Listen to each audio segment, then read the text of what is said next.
अरे हम नाही जननी शिव गुरु ऐसन दिनमा हे हो रा मेरा में ऐसन दिनमा हे हो राम। अरे हम नाही जननी शिव गुरु ऐसन दिनमा हे हो राम। ए राम ऐसन दिनमा हे हो राम। ए राम होखत बिया हवा बेटवा मोरे बदलती रे राम। राम होखत बिया हवा बेटवा मोरे बदली है हो राम। ओ हीरे बेटवा खातिर कोइनी हम जोतिया रे राम। राम कोइनी हम जुतिया रे राम।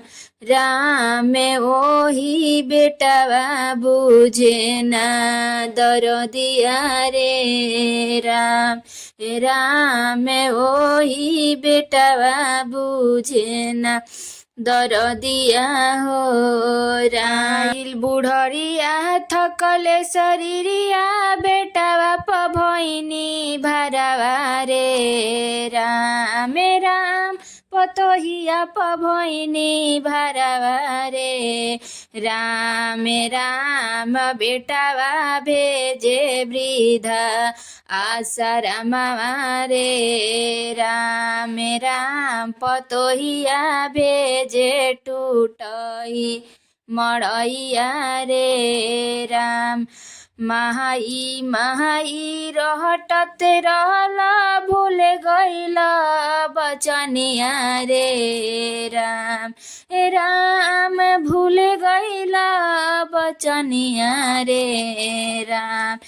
राम में हरि अइते भूल गइल दरदिया रे राम। राम में हरि के अइते भूल गइल दरदिया ए राम।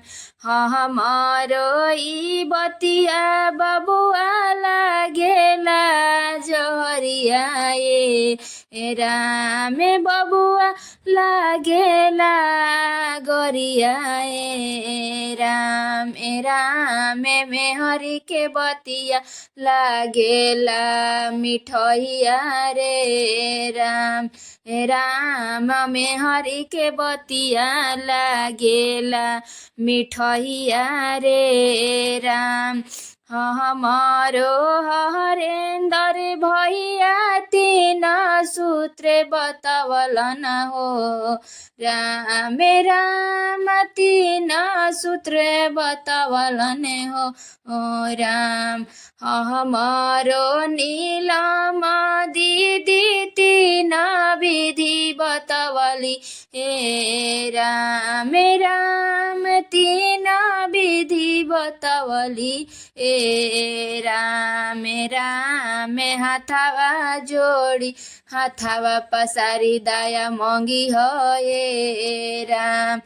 राम हाथवा जोड़ी हाथवा पसारी दया मांगी हो ए।